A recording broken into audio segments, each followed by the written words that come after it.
How's it going, everybody? This is Rice Bonds, Montana Young, back here with you again.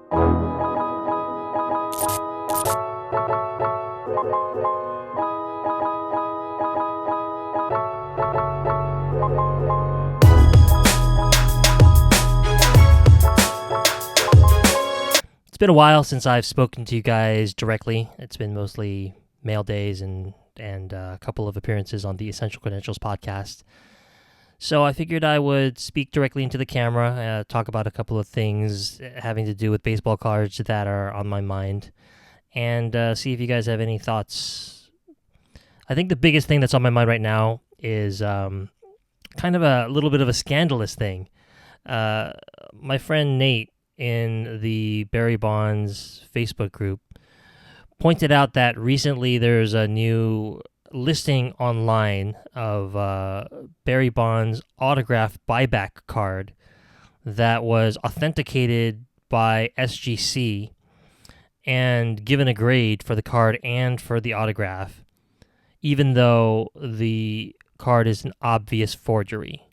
And just to give you a little bit of background, about 3 to 4 years ago, there was a huge slew of forged Barry Bonds autographs that flooded eBay, and they came in the form of 2006 Bowman's Originals, where that set took a lot of different players, went and did a whole bunch of buybacks, hand numbered them, and released them in packs as buybacks. And in talking to one of my friends who collects a bunch of different players, apparently the checklist for the 2006 Bowman Originals isn't very accurate. There's a lot of autographs out there that have been released that were not in any checklist on Beckett or on Trading Card Database. So while not complete, most serious Barry Bonds collectors know that the only two cards released as buybacks for Barry Bonds in that product were from 2005 Bowman Flagship and then Bowman Chrome. This card that's online right now got I think an 8.5 card grade and a 10 auto from SGC. The card claims to be a card from 2004 Bowman Heritage, and there's a fake autograph on there, and I'm going to see if I can link it to you guys. I haven't done some video editing in a while, but I did want you guys to see this. And it's an obvious forgery. It's the same forger that did a whole bunch of other similar cards around that time. And what I didn't realize was that this card was bought and paid for by one of the preeminent bonds collectors out there, somebody who is getting out of the hobby and has been selling a bunch of high-end, super rare, ultra rare, one-of-one type cards. Just every week has just been some of the most impressive Bonds cards you'll ever see. And apparently he did not catch that these were forgeries, and some of these cards made it into his collection. I think mid-June, about like 2 or 3 weeks ago, I guess that card came up, and somebody made the mistake of purchasing the card.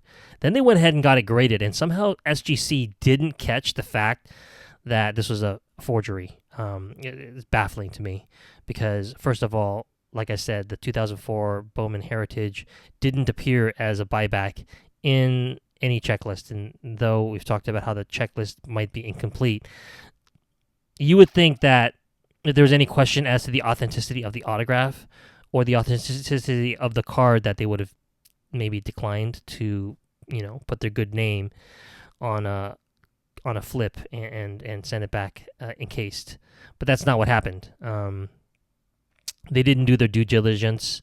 They didn't know the basics, which is that in 2005, 2006, and 2007, the last 3 years that Bonds was in the league, and that he had licensed product coming out of Topps, all of those autograph cards had 3 stickers in the back. There was a sticker for Topps, a sticker for Major League Baseball, and then a sticker for Barry Bonds himself. And so this card is missing 2 of the 3 stickers. It only has the top sticker. So there's all sorts of fishy things about this card. Anyone who has paid any kind of attention to Barry Bonds autographs autographs from that era should know better than to authenticate it as being genuine. And obviously, SGC is being one of the three major grading companies, or maybe one of the four major grading companies out there right now. I think they should have known better. I'm not one of those alarmists who think that TPGs, third-party graders, are the end of the world. I'm also not a fanboy. I do enjoy a slab, as you guys all know. But I am disappointed with SGC. I know that they are well regarded, especially for vintage.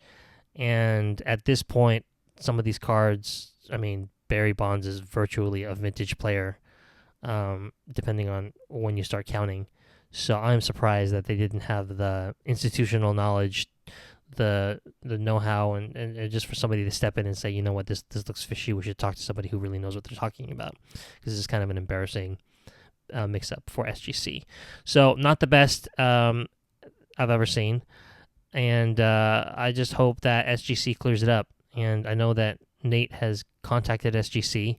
I hope that he has also reached out to the current seller of this card. Clearly, the current seller of this card who got it graded didn't know it was a forgery. He paid over $700 for it out of pocket when he bought it on eBay only 3 weeks ago. So, and then spent more money clearly getting it graded with the confidence that it would come back good. I don't think this was a Bonds collector who is selling it now, but the person he bought it from was a very serious, very well regarded Bonds collector, and if even he could have gotten tricked, then I guess maybe the knowledge about Bonds' autographs isn't as widespread as one may think. But most of the Bonds guys that I know that card is fake and can see that it's fake on sight, pretty much. So most of us consider that a poor forgery, a forgery that is obviously fake, and they didn't even bother to put the stickers on. Those stickers must be hard to come by. You have to buy a high-end Barry Bonds card in order to peel one of the Barry Bonds stickers and one of the Major League Baseball stickers off the back of a card and affix it to a forgery like this. So I don't know what you guys think about this. I mean, it's shady behavior, obviously, by the person who forged it. Somebody's going to be left holding the bag. To what extent do you guys think it's your responsibility to, if you know that you've bought a forged card, do you think that there's any justification for not disclosing that when you try to resell it? I mean, somebody's going to be left holding the bag. So is it your moral responsibility to make sure the buck stops with you? Or do you think that if there's any doubt as to whether the autograph is genuine, to the extent that even SGC has blessed it, that you're well within your right to sell it and just have the buyer do their own due diligence as to whether the autograph is authentic? I leave that question to you guys. And until next time, this is Rice Bonds, Montana DeYoung signing off.